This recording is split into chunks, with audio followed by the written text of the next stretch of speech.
New faces in the Mothwerwell team this season include Brown, Martinez, Dow, Kelly and Tarrant. And if you think I'm going to be the latest to do the one about ready and strong in central defence, you're wrong. Dundee United had Easton back in their side after suspension, and Patterson was promoted to the starting lineup too. The referee was Gary Mitchell. The best of the action with Ken McRobb.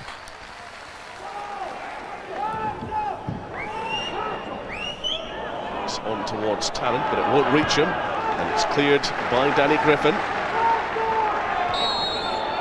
Whistle goes. Referee didn't like the attentions of Greg Strong on Derek Lilly.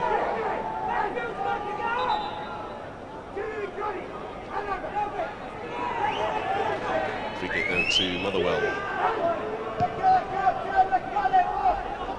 Tarrant's under it, but it's hidden away by Griffin.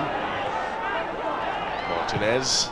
Ball comes in the middle from Corrigan and right across the goal. And although Dowell came in at the back post, there was little he could do to put that one on target. But the first real opening created by either side. In the end, a rather tame finish. Inside to Martinez. Good play by the Spaniard. Martinez still with a chance to get this ball across, but the chip is far too close to Paul Gallagher, and he's the one there for the goalkeeper to take. But good work by Martinez. Just unfortunately the cross at the end of it didn't match what had gone before.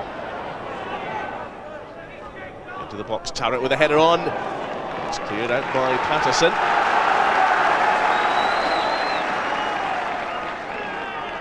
Hamill once more with a throw. Into the box, headed on again. Dow tries to under it, breaks. Twaddle with a shot! Not too far away. And again the danger came from the throw on the left. Touch from Tarrant, and it broke. It looked as if Dow might have had a go, but instead it was left to Twaddle, as if it wasn't far off. And now Charlie Miller looking to get on the end of this one. Gets the break of the ball. Good ball forward for Lilly. There's a chance here for Derek Lilly, but instead he tries to screw that one across the penalty area. And the chance has gone. Now, Twaddle. Martinez. That's for Hamill. Inside to Dow. Tarrant with a header forward. Back it comes to Neil Tarrant. Takes control. Takes the ball into the penalty, and a chance for Tarrant. Squares it. Martinez! Blocked! Martinez with a second opportunity. But Partridge will get this ball clear despite the protest from Dundee United that a hand was used on the ground there. Well, claims for a penalty by Mothwerwell.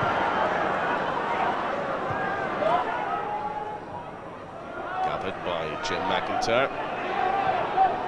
Side to Lilly. Just about got the better of Brady, but he didn't. Ball breaks free. Miller battling for it. It's cleared though by Hamill. Lincoln United. Struck by McCunney, and a cracking shot. Well, that one came from absolutely nothing. But Jamie McCunney saw the opportunity and he struck that one beautifully. Twaddle with the corner. Line looping, but headed away. Martinez. He's got Leach behind him. Plays it in. Oh, Reddy! Surely his shot was held there. Well, Reddy certainly thinks that he was held in the penalty box, and it looked to me as if he was, but the referee didn't spot it. The assistant didn't put his flag up, and play continues.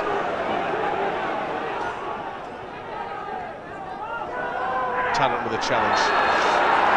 That was a nasty one.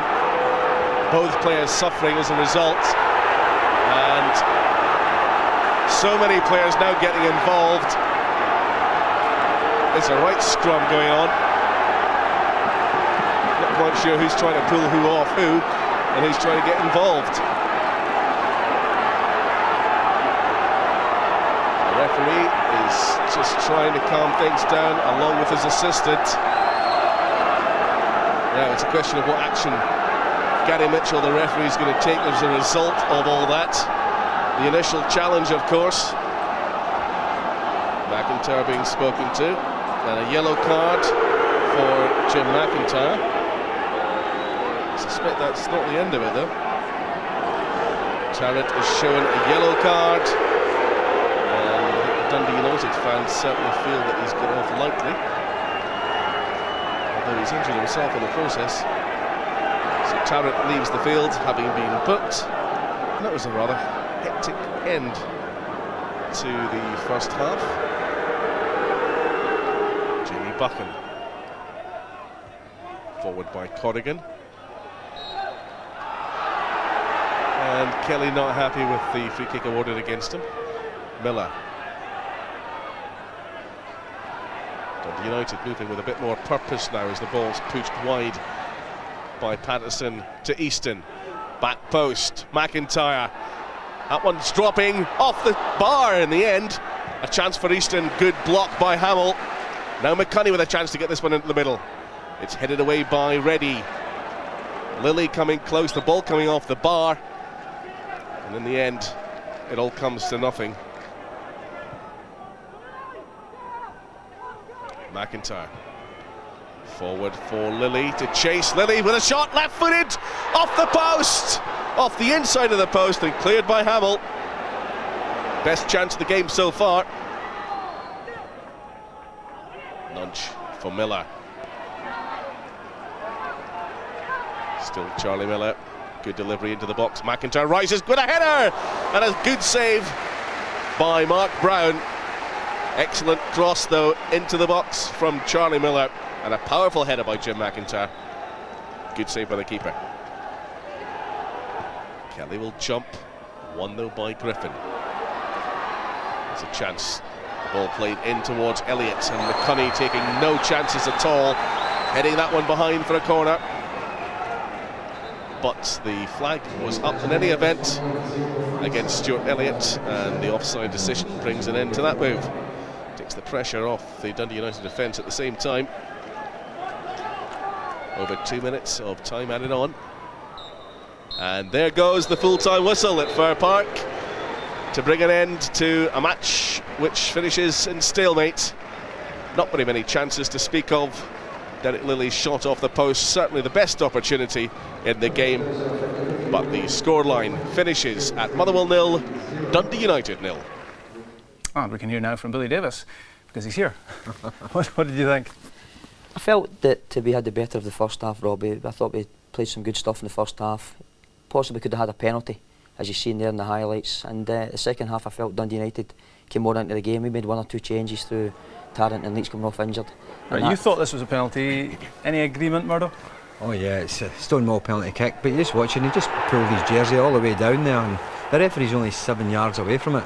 Now you see the ball getting played in there. Just blatant. Pulled him back. No, he's turning on the just to bang the ball into the net, but pulled away from it. So I think the wee man's right. He's got no win bonus to pay out this week. Now I have to say, Billy, that was one of the better scraps that I've seen on field, with 16 players involved. But I mean, how did it all start? How did you see this? Well, I felt that at the time I thought it was a bad challenge, but looking at it, I just think both players are very committed. They're going in. They're obviously going in with the studs showing, but after that you can see what goes on. There's a lot of nonsense taking place, and eventually the linesman ends up on his backside. Good bit of ruck and maul here, Keith. Yeah, Motherwell manager's conspicuous by his absence. I think I saw Billy darting up the tunnel when that started to kick off. But, I mean, you don't like to see that, but it shows that both teams are committed, and I think Billy's absolutely right there. I think both players go to the ground at the same time. I really don't think there was malice in that. I just think they were maybe anxious to protect themselves as they both went into the tackle, and that's why. But it obviously all flared up. Murdo, Dundee United might have won it with the Lilly shot that came back off the inside of the post. Yeah, but listening to Billy talking about the game, he just felt it was an even match, and it maybe a point apiece was right, but it was a great effort there coming in from the left-hand side, goalkeeper beaten and inside of the post. And here it comes. I thought you described it beautifully there. Can you do it again? I think it wasn't bad, just the way I described it here. But Billy, what's it like just now with so many people kind of talking about Motherwell and St Johnstone, the two teams maybe struggling towards the bottom of the table? How does that affect you, or does it make you more determined? I don't think it matters, Murdo, to be honest with you. Obviously people have their opinion and you've got to respect their opinion, but you know, we're going to work very hard to try and do the best we can this year. The players have got a great atmosphere in the dressing room at the moment. The boys are getting on fantastically well. They're all working hard. They know exactly what they want to achieve, And you know, at the end of the day, we'll give it our best shot. Yeah, because it's strange over the last couple of seasons. Motherwell have been one of the best sides in the Premier League in the top half dozen. St Johnson's been up there, and all of a sudden people are tipping them to the two sides to go down. You've taken over, haven't you? Well, you weren't asking me any football questions anyway. I think, in fairness, I mean, you had a lot of changes to make in the summer, and you've had to bring in a lot of new players, but you did take a bit of a kick, and I've noticed a lot of the pundits have been tipping you for the drop. Well, as I said before, that's the way the experts work, isn't it? They've just got to go on with it and let them have their opinion. But you know, as far as we're concerned, I'm very comfortable with the players we've brought to the club. Of course, they might need a little bit of time to gel in, but you know, this league is now upon us. We've got to go and win matches very quickly. We've got to build confidence quickly, and the players are certainly working hard and trying to do their best. Come on, tell the truth, you've got it all pinned up in the dressing room, haven't you? Let's hear what the Dundee United manager had to say. Here's Alex Smith. The main thing was that we needed to start passing the ball, and we needed to get our players that can use the ball and to get them on it. In the first half we couldn't get them on it. The second half we freed Charlie up a bit, and we started to pass from the back. Young McCunney and Jamie Buchan, who went on at left back, started to get on it, and we started to build and push the game forward. And I thought at that stage we were going to go on and win the game, and I thought we're unfortunate not to. So Dundee United were unlucky then. That's the word from Alex Smith. But the good thing about being here is you get the last word. Well, that's Alec, isn't it? You know, he's always playing these little games. But you know, as Alex said, certainly it was another game of two halves, no doubt about it. We certainly had the first half, and I thought we dominated. United had the better chances in the second half, but overall, I felt the draw was probably the fair result. Game of two halves. As I say, yeah. I'll do the cliches if you don't mind. To give Dunfermline fans another reason to put out a huge whoop. There are 2 points ahead of Celtic, 6 points out of 6 for Dunfermline, and St Johnstone are at the bottom.